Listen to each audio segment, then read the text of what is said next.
안녕하세요, 백다마TV입니다. 요즘과 같은 약세장에서 투자자들의 심리 상태는 과연 어떨까요?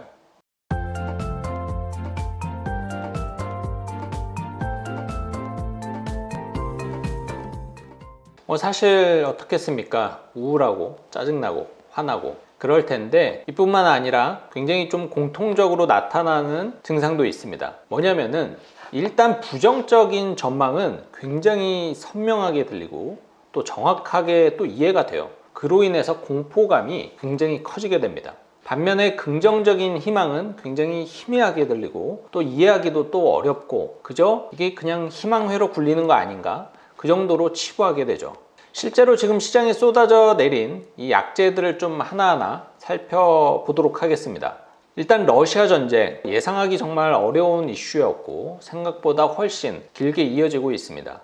또 러시아와 이 우크라이나 전쟁으로 인해서 이미 에너지 가격은 폭등했고, 또 그로 인해서 이 인플레이션 압력은 훨씬 더 커졌습니다. 당연히 금리 인상 속도와 그 폭이 더욱 높아질 수밖에 없는 환경에 놓이게 됐고, 그로 인해서 향후 증시 전망은 사실 어두울 수밖에 없죠. 뿐만 아니라 이 러시아와 우크라이나에는 다양한 원자재와 곡물 이런 것들이 굉장히 많은데, 이번 전쟁으로 인해서 한참 전망이 좋던 전기차 관련 산업에도 굉장히 찬물을 끼얹는 결과를 낳았습니다. 그 이유는 바로 니켈 가격 폭등이 원인이었는데, 이 러시아가 전 세계 니켈 생산량의 약 11% 정도를 차지하고 있다 보니까 이 전쟁으로 인한 수급이 불안해지면서 이 니켈 가격이 올해 초보다 무려 60% 가까이 폭등을 했다고 합니다. 당연히 배터리 가격 상승 요인으로 작용할 수밖에 없고, 전기차의 이 성장성에 대해서 의문이 생기기 시작한 거죠. 배터리 가격이 이렇게 올라버리면 과연 전기차는 일반 내연기관에 대비해서 효율성이 있는 걸까? 이런 의구심 말이죠. 결과적으로 전기차 그리고 배터리 관련 주식은 거의 폭락을 했습니다.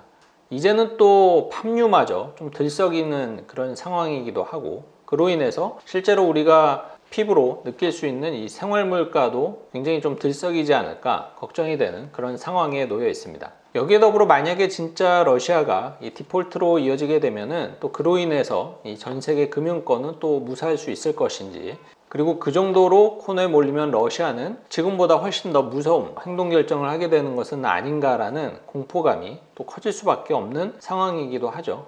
그런데 또 요즘에 사실 러시아의 환율 흐름을 보면은 러시아의 디폴트 이슈는 조금 사그라들지 않을까 생각이 들기도 합니다. 환율이 굉장히 폭락했다가 거의 한 달 만에 제자리로 돌아왔으니까 이것도 사실 예측하기 좀 어려웠던 이슈이기도 합니다. 다음으로는 이 중국의 상하이 봉쇄 이슈입니다. 이 제로 코로나 정책을 고수하는 중국이 이 상하이 봉쇄라는 정말 이 극단적인 카드를 꺼낸 것도 경악할 일인데, 이 이슈도 생각보다 훨씬 더 길어지고 있어요. 그리고 상하이는 이 중국의 사실 경제 핵심 도시이자 물류는 물론이고 전기차 관련해서 공장도 많은 지역이다 보니까 이 상하이의 봉쇄는 중국의 경제는 당연한 거고, 이 전 세계 경제에 미치는 영향이 대단히 큽니다.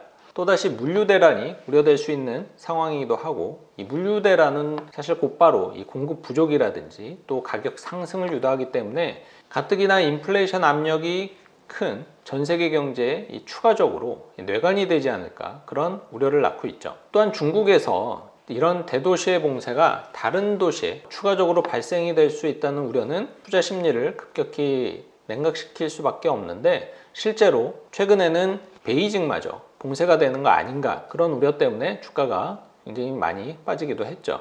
어쨌든 이런 이슈가 있기 때문에 결국 올해 중국의 목표 경제 성장률은 굉장히 달성이 어렵지 않을까, 그런 예상을 할 수밖에 없고, 또 신빙성 있는 주장이기도 하죠. 이렇게 두 가지 이슈만 살펴봐도 올해 세계 경제는 망했습니다.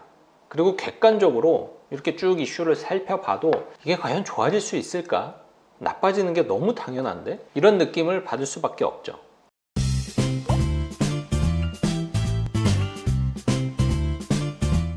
이미 미국의 인플레이션 수준도 수십 년 만에 최고치를 갈아치우고 있고, 이제 미국의 연준은 금리 인상의 폭을 0.5%가 아닌 0.75 이렇게 올려야 되는 거 아니냐라는 굉장히 매파적인 발언까지 나오면서 그동안 정말 풍부하다 못해 이 차고 넘쳤던 유동성으로 상승했던 주식, 그 중에서도 이 기술주 중심으로 투자 심리가 굉장히 안 좋아졌어요. 실제로 주가도 폭락을 했습니다.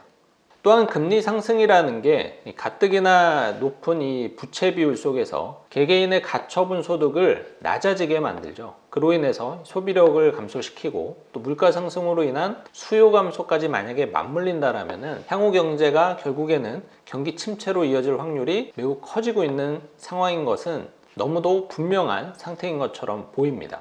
이렇게 부정적인 이슈와 그로 인한 결과를 예측을 할 때 그 과정과 결과를 보면은 사실 굉장히 논리적이에요. 그리고 수학처럼 좀 뭔가 딱딱 떨어지는 느낌을 받게 되죠. 그래서 더더욱 신빙성을 얻게 되고 결과적으로는 공포감도 굉장히 커질 수밖에 없습니다. 반면에 지금 같은 상황에서 오히려 주식을 계속 사야 된다, 저가 매수의 기회다, 이런 의견의 배경은 러시아 전쟁은 결국 언젠간 끝날 이슈니까 지금 많이 떨어진 상황을 박앤셀로 인식해야 한다라는 의견 정도만이 가능하고요. 문제는 전쟁이 언젠간 끝나기는 하겠죠. 그건 누구나 압니다. 근데 그 과정 속에서 이 주식시장이 과연 어디까지 더 떨어질지 이걸 아무도 모른다라는 거죠.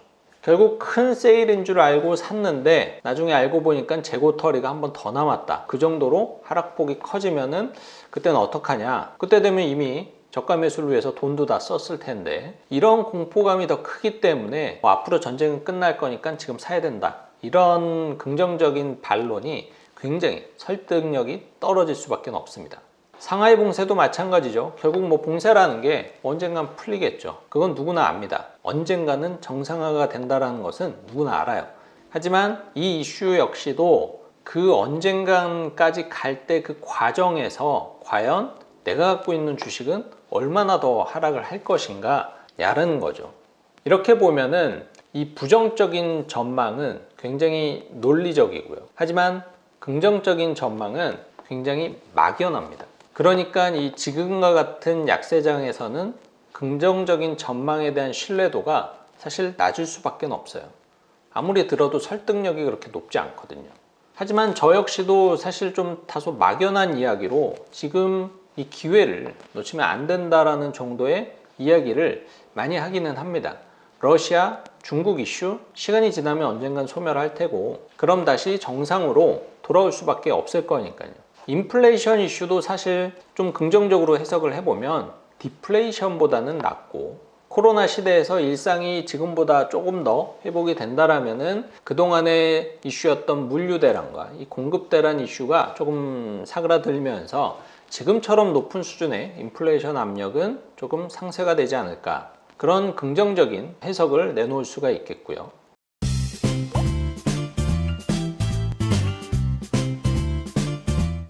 또한 아직까지는 이 시장의 우려와는 다르게 우량 기업들의 매출 흐름이 사실 그렇게 나쁘지는 않습니다. 물론 이마저도 지금까지가 고점이었고 앞으로는 매출이 꺾일 수밖에 없는 환경이다. 이런 부정적인 해석이 조금 더 힘이 실리기는 하지만 저는 사실 그렇게까지 부정적으로 생각을 하지는 않습니다.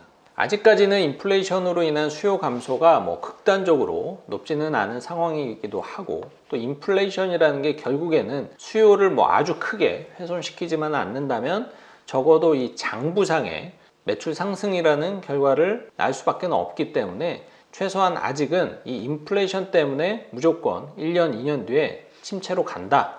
그런 논리는 제 생각엔 너무 확대 해석한 게 아닌가라는 판단을 하고 있습니다. 그리고 금리 인상도 시장에서 굉장히 큰 이슈죠. 근데 사실 금리 인상은 곧 경기 침체다라는 공식은 사실 전혀 근거 없는 이야기입니다. 오히려 경기가 좋아지니까 이 사전에 너무 높은 이 물가 상승을 억제하기 위한 금융정책인데 지금은 마치 이 금리 인상은 곧 지옥열차로 가는 그런 지름길이다라는 공포심리가 너무 큰 것 같아요.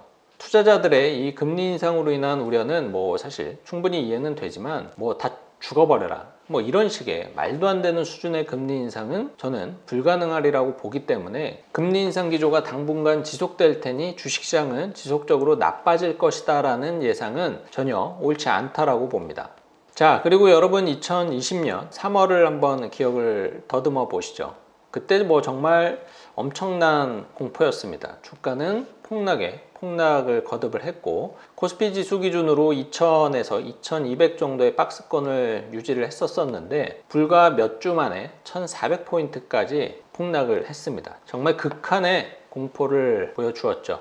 하지만 지수가 그때까지 떨어질 때도 많은 사람들이 추가적인 하락을 예상을 했습니다. 모든 언론과 예측 자료, 전망치 이런 것들이 사실 희망이라고는 정말 눈꼽만큼도 보이지 않았거든요.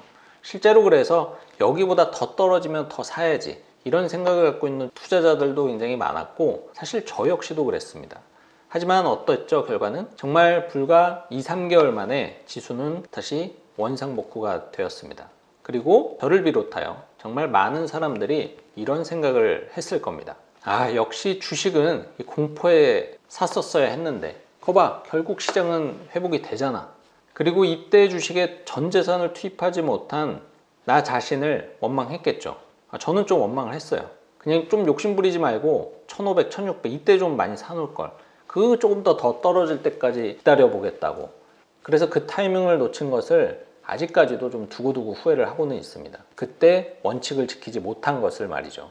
하지만 곰곰이 생각을 해보면 2020년 3월, 4월 이 타이밍에는 아까 말씀드린 대로 모든 뉴스가 너무 절망적이었죠. 그래서 정말 항공업과 여행 산업은 뭐 당장 부도가 나도 전혀 이상하지 않았을 것 같았고, 또 백신 개발에 대해서도 뭐 이렇게 1년 만에 딱 만들어질 거라고 예상을 했습니까? 최소한 5년 이상 걸릴 것이다 라는 전망이 많았기 때문에 일상 회복이 정말 가능할 것인지 이 기대를 하는 게 정말 쉽지는 않았던 시기였죠. 근데 지금의 공포도 저는 그때와 그렇게 별반 다르지 않다라고 생각을 합니다. 러시아 전쟁, 뭐 상하이 봉쇄, 인플레이션, 또 금리 인상 이슈 이런 것들로 인해서 예상되는 부작용들이 지금 너무나도 공포스러운 상황이죠. 여기에 더불어 주식 잔고가 마이너스에 마이너스, 이게 더 계속 심해지는 현실까지 겹치면서 이 미래에 대한 희망보다는 이 절망적인 상황에 직면할 가능성이 더욱 높은 게 아닐까 하는 의심이 확신으로 되어가는 그런 과정 속에 있다고 봐요. 하지만 결국 이 주식 시장에서 돈을 벌려면 지금과 같은 이 공포스러운 시장 분위기 속에서 주식을 담아야지만이 훗날 시장이 정상화되거나 혹은 성장을 했을 때 만족할 만한 성과를 얻을 수가 있습니다.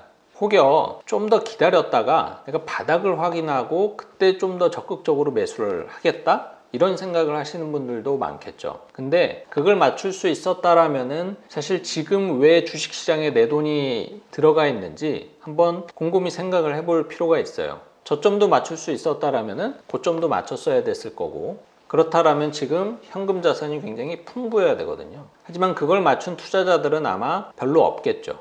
결국 이 바닥과 고점을 맞추는 건 굉장히 어렵기 때문에 이 투자의 원칙을 기반으로 해서 공포에는 그저 사고, 오히려 환희 속에서 주식의 비중을 줄이는 이 투자의 원칙, 이런 정석적인 패턴을 지키는 게 좋지 않을까 생각을 해봅니다.